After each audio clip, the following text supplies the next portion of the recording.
He actually said we shouldn't be able to take criminals, killers, murderers, horrible, the worst people, gang members, gang leaders, that we shouldn't be allowed to take them out of our country. Well, that's a presidential job. That's not for a local judge to be making that determination.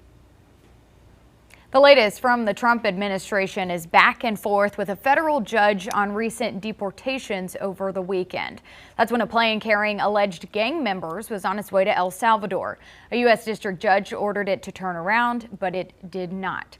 Queen City News chief legal analyst Khalif Rhodes joins us now, and this order really questions the legality of those actions. Can you explain to us the president's powers? Yeah, it's questions a number of things. I mean, first of all, you have the president with using executive orders, and this administration has done a great job attempting to see how they can widen the executive powers of the executive office, specifically things that would normally take congressional action with the swipe of a pen. Now President Trump is attempting to sometimes, and this is what the folks that are filing claims against him are saying, is enlarging his power step by step. In this case right here, by implementing the Alien Enemies Act, what he's doing is saying these folks are terrorists. These folks are aliens against this country that are attempting to commit crimes, and if I can characterize them as terrorists, I don't have to go through the typical deportation process. Well, that part's being challenged by a number of states, specifically saying that, do you have the authority to do that? Yes, you have the authority under that if they are terrorists. But that portion has not been determined. I don't think that it was contemplated that the president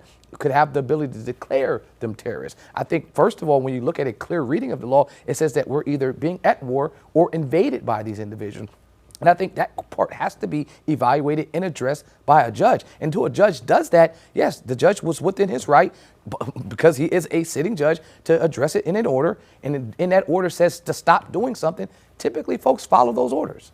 And we know President Trump is calling for that judge to be impeached. Is that something he has the power to do? Well, he has the power to call for it. I mean, I don't think there will be the votes, even if for somehow by a slim majority, the House decided that, yes, we will impeach this judge. I don't think it will pass the Senate. And so then it would be dead on arrival. But I think John Roberts, our Chief Justice of the Supreme Court, said it best, that this is not the typical venue for where you will go for a disagreement from a judicial decision. You wouldn't say, you know what, Judge, I don't like what you just said, so I'm going to recommend that you are impeached. These are lifetime appointed judges. And I have to be clear, I work for a United States District Court judge. They are some of the most educated folks on the planet. They don't just decide to pop up and show up there and then start working. You are already someone that's practiced law. You're typically someone that's already been a practicing judge. I mean, a judge that's been either elected or appointed. And then at some point, the president of the United States has to appoint you to that position, and Congress has to confirm you. That whole process is lengthy. You're not just talking about some random judges. As I heard one politician say, some local judges. These are United States District Court judges. I mean, the best of the best.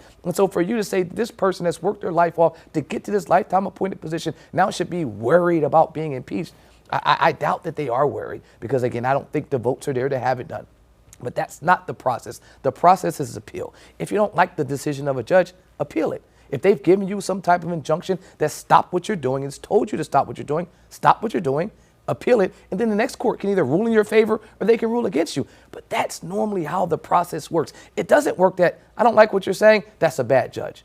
Well, that's not really how we're made up as a country, and it's troubling because now our judiciary is under attack.